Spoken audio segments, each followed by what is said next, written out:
Hello, my name is Donna Ellis. I'm the creator of the Active Rest Fitness Program and Lifestyle, and I am inviting you to meet me on the deck. On the deck is where I help people get active for at least 30 minutes a day by providing workouts to fit any schedule and to eliminate most excuses. I also encourage people to prioritize rest and restorative sleep, to practice mindfulness in their eating habits as well as in their physical abilities, and to build a community of support amongst family members, neighbors, and friends. If any of these things sound interesting to you, then please make sure that you listen throughout this entire video, like the video, share the video with someone, and also subscribe to my YouTube channel. Today, I want to talk about on the deck. The message from the deck today comes from an experience. I wouldn't call it an experience, but kind of a light bulb moment that happened to me last week during, it wasn't St. Patrick's Day weekend, but here in Jackson, Mississippi, we were having the St. Patty's Day parade. They normally will schedule the parade about a week or so after actual St. Patrick's Day because people tend to go out of town and are moving around. At least that's what I've heard. For spring break, so people are back in town, so they have the St. Patty's Day parade the week after St. Patrick's Day. And so what came to mind during that time was the topic that I'm going to bring to you today is FOMO, sabotaging your rest practice. So for those of you who don't know what FOMO is, FOMO is fear of missing out. So I think I used to be really bad about having this fear of missing out, like feeling like I had to be at the event, be at the place, where everyone else is so that I can, talk about it when when the weekend is over and we're at work and we're sharing what we did over the weekend and who was there and who did what. I do believe that I kind of fell into that. FOMO a little bit, that fear of missing out. So there are a few things that have happened this year that kind of have proven to me that I might be over that. So one of the things is here in Jackson, I want to say February 5th, I believe was today, that Tabitha Brown came to Jackson. She was doing her book tour, and so Jackson, Mississippi was one of her locations, and I knew that a lot of people would be going. I really wanted to go, but it was on a Monday, so it wasn't in the middle of the week, but it was on a weekday. It was on a Monday, and in addition to that, I was just returning from military duty. And so I really wanted to go. I love Tabitha Brown, love her content, love her story, love the way that she encourages people.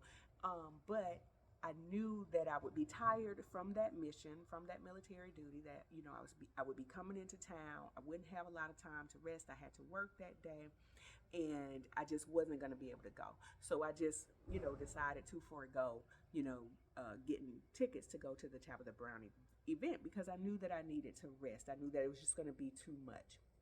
The second thing that happened was someone invited me to a birthday party, and I said, I might drop in, I might come by and stop by, but I didn't fully commit to it just because I didn't know how my day was going to go.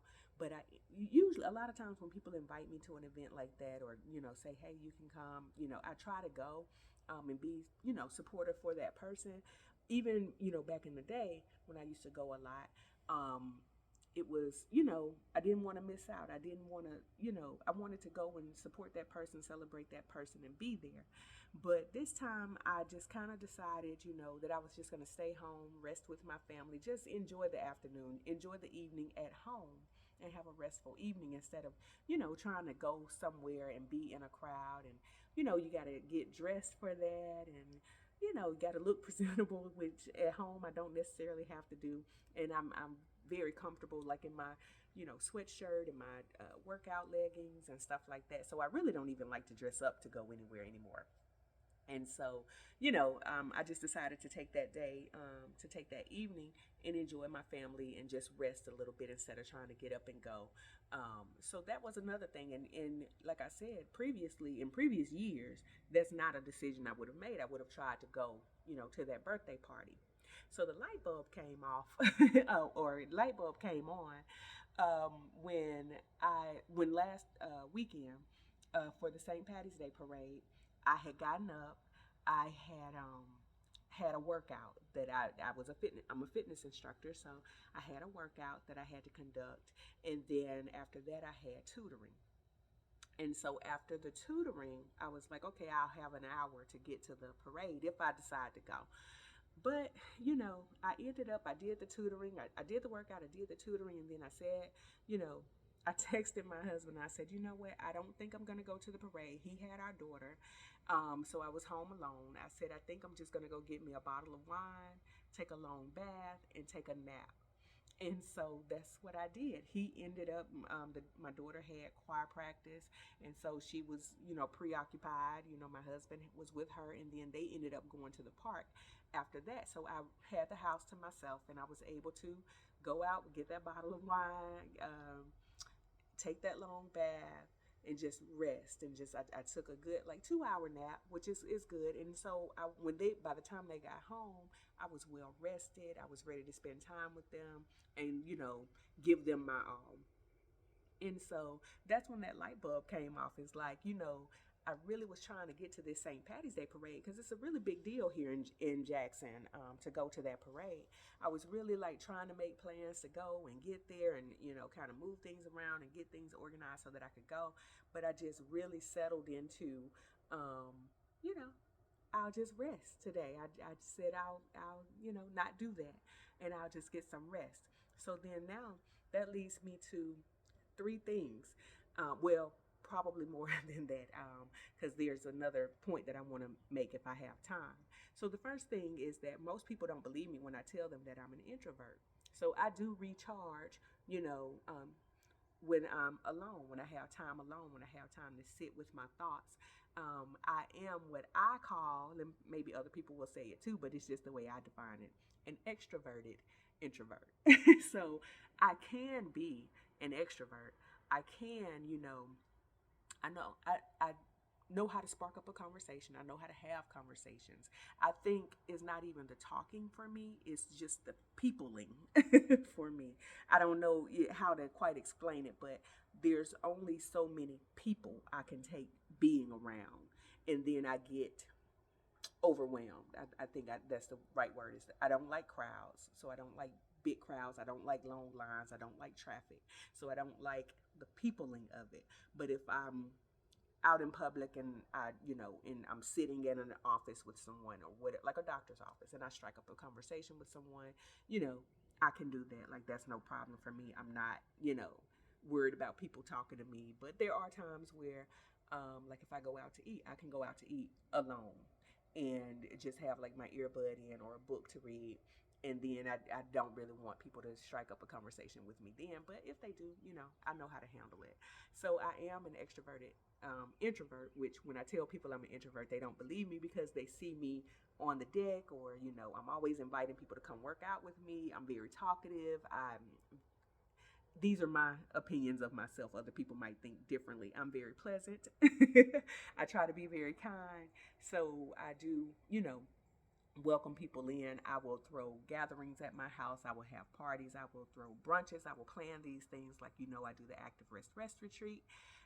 And so that involves people, but I think it's more so the people that I want to be around. When I can be around the people that I want to be around, then I'm not worried about, a gathering. So, that's the one thing is that I'm an extroverted introvert. The second thing, that happens now that didn't happen in previous years is that I get my social cup filled with my workouts.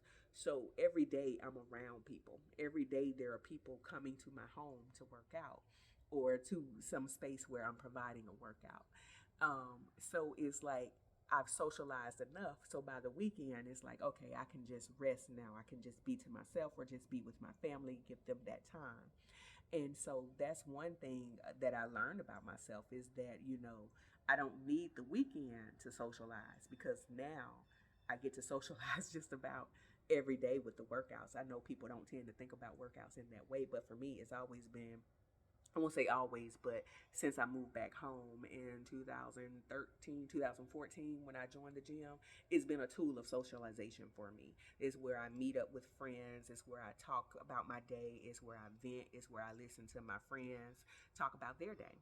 So it's just one of those things for me. And so then the other thing that I wanted to share is, rest is valuable. sometimes we can just go too much feeling like we have to be at every meeting, we have to be at every event, we have to be at every party, we have to be at every brunch. And I'll tell you, some people are social butterflies and can do that. Like maybe they're true extroverts, and that's how they recharge, that's how they gain energy, is to be in community with people. And so there's nothing wrong with that. But also, I want to encourage people and let them know that rest is very valuable. And so if there's something that you just don't feel like doing, even though everybody else is going to be there, everybody else is going to be talking about it, try to, prioritize your rest. I'll tell you, some people even, it might take you by surprise, but I've even encouraged people to skip their workouts to get some rest. That's pretty much the only excuse that I'll accept when it comes to not working out. A lot of people, I tell people that active rest is a no excuses workout program, but sometimes I have had people tell me I was just tired, I needed to rest. And for me, that's a valid reason, not that it matters what I think, but I think that's a valid reason to not work out. There was a lady, I was telling her about my workouts on Saturday mornings, and she said, "Oh, I would love to come, but my son, he has soccer, but I might be able to make it to your workout and get over there." And you all will have to excuse the sirens in the background. I don't know what's going on. Hopefully, it's nothing that affects my neighborhood, my community, and everybody's safe, but you might hear the sirens in the background. But the lady was telling me, like if I might be able to make it and get to my son's, to my grandson's soccer game. And I was like, no, no, no, listen. I said, if it's going to be too much for you to get from one place to the other and it's a lot of moving pieces for you on Saturday morning, go to the soccer game. It's not worth it to me for you to come, trying to fit that in your schedule, because we tend to do that. That's something that we do, is that we will make ourselves like super duper busy, extra busy, try to do a lot of things. I used to be one of those people. I'm trying to avoid that now. So right now I'm looking, and we're kind of at the 12-minute mark. I did want to share this story with you about last week when I was able to get that rest. I had the workout, I had a tutoring session, and then I decided to take some rest, and I spent some time with my family. You all know this about me if you've listened to the messages before. You know that I had a very traumatic 2023, and it was traumatic amongst other things, but mostly due to the loss of both of my parents. I lost my mother and my father. Um, that the 23rd, March 23rd, was the would have been the was the anniversary of the last day that I saw my mother alive. I had to go and take my dad to a doctor's appointment, and on that same day, my niece had a baby. So I had a grand nephew, a great nephew being born that day. My niece had her baby, and my mom was at the hospital. I stopped by the hospital to see and visit my niece and the baby and see the baby. My mom stopped by with my sister, and she was there holding the baby, and then we all went to another sister's house afterwards and hung out a little bit. And then, that was the last day that I saw my mom. It was March 23rd, 2023. And so March 23rd, 2024 could have been a tough day for me if I had, sat long enough to think about it. But I was so caught up in the workout, in the tutoring session, and then in getting the rest, that I did not think about my mom like at all that day. It wasn't until the next day, on the 24th, where my niece had posted birthday pictures of my nephew that was born on the 23rd, that had a birthday. It was his 1 year birthday, that I was like, oh my God, he's a year old. The last time I saw my mom alive was the day he was born. And so it didn't even dawn, it didn't come to me. And I wasn't sad, because what happened for me in that moment, when I thought about it, the little boy, he was so cute, and he was smiling, and he was happy in his pictures. And I was telling my husband, I said, it's just so hard to be sad when a baby's smiling, right? And so, and I had a moment about a week or so prior, where I did experience some grief and some sadness and some crying over my mom's death. But this particular day, I didn't think about it at all. Then fast forward to yesterday, which was March 30th, which was the day that was the anniversary of the day my mom passed away.